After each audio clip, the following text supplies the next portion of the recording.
And those three telephone numbers are the three telephone numbers I took to Japan with me from Maui on a hope and a prayer, I guess you might say, that something will work out. And here's the story of those three telephone numbers. Okay.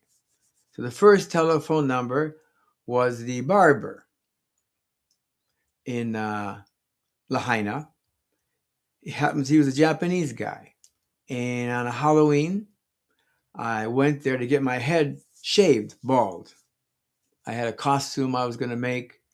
It's in another podcast about the Halloween uh, party, Halloween, how they celebrate Halloween in Lahaina. And I dressed up as a woman, but I needed my head to be bald. So I got my hair cut with this barber. He shaved my head bald. And he was Japanese, was living in Lahaina. So I told him, I'm going to Japan. And he said, oh, that's nice. I said, yeah, but I don't know anybody there. He said, oh, well, it just so happens my good friend, studies English. And you should call him when you get there. And you could just, become an English teacher for him, because a lot of people teach English in Japan. I said, cool. So he gave me his phone number, his friend's phone number in Japan. And as a matter of fact, speaking about teaching English in Japan, that's what led me to come here. Let's see. My jobs are all just about finished. I was 4.5 years on Maui and running out of jobs and money and and hope, I guess. No, I never ran out of hope. I was always hoping, I guess. I've always been pretty lucky. And that's the truth. So I was talking to some people about going to Japan to learn Japanese, because of all the Japanese who were coming to Lahaina and from Oahu. The majority of people, when they go to Hawaii, they go to Oahu. Probably now it's a little different with the outer islands, more popular, but this was 40 something years ago. So it was mostly the Oahu. But on Maui, people were coming, and the Japanese just started coming to Lahaina, to Maui. And I decided I could learn the Japanese language on Maui, and then I could make like I could be a specialist for Japanese tourists and make a lot of money. Okay. So that was the main trigger that got me to get interested in learning Japanese. I tried it for 1 year on Maui. There was a gentleman, this Japanese guy, who worked for the Morty Corporation, and he offered a free free Japanese lessons for anyone who was interested. It was twice a month. I remember it was Wednesday night, 7 o'clock or something, or 6 o'clock after his work time. And it was 2 hours. 8 people came, 8 people who lived on Maui. And we studied, I guess you could say, but, twice a month, 2 hours, and trying to learn Japanese. Well, the only thing I learned was the word kutsu. Kutsu means shoes. Don't know why, but I remember that for the longest time. So that got me interested. And I wanted to learn Japanese to cater to the Japanese tourists. So as this evolves, this plan to move to Japan, to learn Japanese, I decided I'm going to go to Japan. So I got this one phone number from this guy. And another person told me that you can teach English in Japan. A lot of people teach English. So I wrote letters to all the major universities in Tokyo. I told them my name and what I'm about. I graduated college and I was working in the companies, and I was now on Maui, and it's time to go to Japan because I want to learn Japanese, but I'm an English teacher and I'm sure I'm a great English teacher. I will be. So this is your chance. Let me know when you if you want to talk to me or not for an interview. And the major Japanese universities in basically Tokyo. I sent them the letters, and the telephone number was from the barber. The second telephone number I got was when I was working at the dive shop, John McCarthy's dive shop, and I was the manager basically. I was the manager, and this guy came in with a couple of his friends, and he wanted to take a diving excursion with his buddies. And he said, I said, what's your address? I need an address. He said, well, he lives in Japan. I said, you live in Japan? Well, gee whiz, guess what? I'm going to Japan pretty soon. He said, well, in that case, he gave me his business card. He said, in that case, when you come to Japan, he said, give me a call. I said, sure. So that was my second phone number. And I gave this guy the royal treatment while he was at the dive shop, and this, a lot of services for his for his tour, his diving tour. And the third telephone number was from a friend who was in the same business I was, in having a little booth downtown Front Street, which is the main road that went through Lahaina, and I had the ocean view.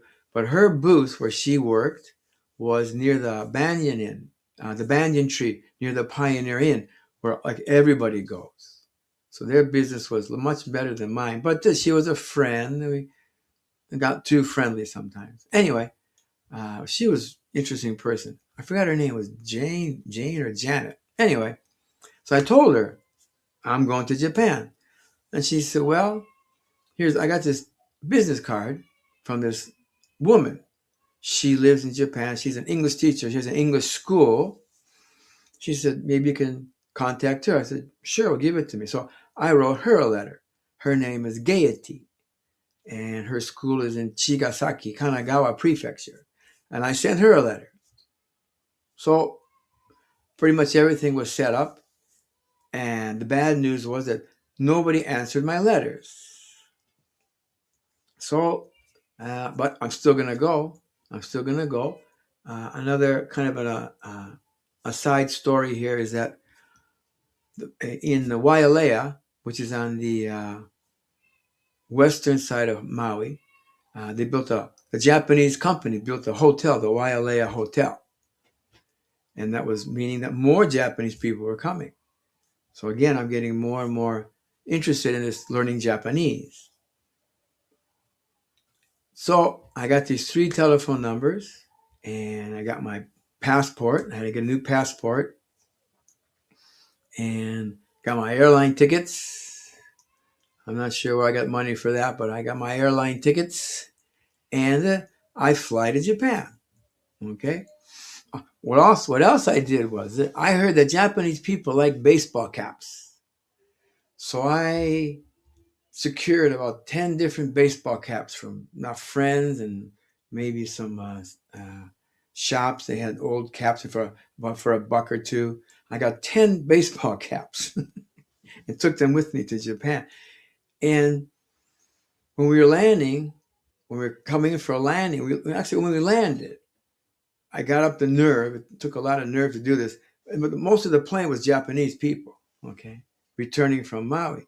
So when we're getting off the plane or getting ready to disembark, I started giving these hats to these Japanese people on the plane. So I didn't want to take them with me to Tokyo. Okay. So that was that. So I finally get into Tokyo. I get a room at a hotel. It's called the Green Hotel. I don't know. I believe I'm pretty sure that's what it was. I kind of remember that. Might have been blue. I'm pretty sure it was the Green Hotel. And I called these people. And the first person was the barber's friend, the guy who cut my hair off at the barber shop. And I called that guy. And he answered the phone. And I said, hey, I'm Rick, your friend, the barber in Maui. He told me to call you. You might want to study English. And he said, in Japanese, he said, I'm sorry, I don't speak English. So that was the end of that telephone conversation. So then I made the next phone call to the guy who came to the dive shop. And I called him. I said, I'm Rick from Maui. You came to the dive shop and you said to look you up when I get into Japan. So I'd like to see if we can, connect. He said, I'm sorry, I don't know you. I don't want to know you. I don't know who you are. Adios. And he hung up on me. I said, oh, okay. So I got one more phone number. And it's this woman in Kanagawa in Chigasaki. And I have no idea where that is. And I called her. And I said, hello. I said, her name is Gaiety. I said, hi. Gaiety, I said, my name is Richard Ostrowski. Rick, they call me Rick. And I came from Maui. And I sent you a letter. But I'm coming.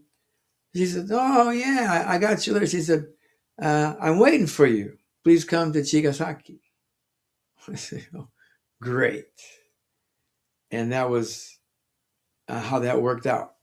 I mean, you may know some lucky people, but I think I'm one of the luckiest people there ever was. So I got to her place.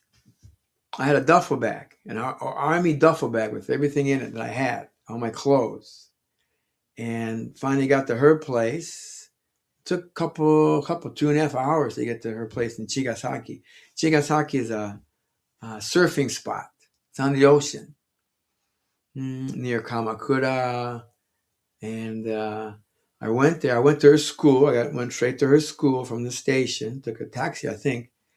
And I banged on the back door. I said, I'm Rick. She said, you Rick? Oh, from Hawaii? I said, yeah. She said, come on in. I walked into the room. There was a sofa, and there was 2 ladies on it. And another seat was another lady, Japanese lady. She said, these ladies are my students. She said to me, teach English. I said, okay. So I sat down and I started speaking English and teaching English to these 3 ladies. And that's the beginning of my life here in Japan. And as of right now, I'm married to a nice, wonderful Japanese lady. We've got 2 daughters. We got 3 grandkids. We got an English teaching business. I'm like 73 right now. Pretty soon, 74. March 6th. If anybody's interested, my birthday is March 6th. And I'll be, how old am I? I'll be 74. And I just asked Miyamako the other day. I said, how much longer do I have to teach? He said, 5 more years. I said, oh, okay, 5 more years, 79. And as we say in Japan, ganbarimasu. Okay, let's see how this works out. 14 minutes. Well, thanks for listening. So that's the story of my coming to Japan with 3 telephone numbers. Thank you.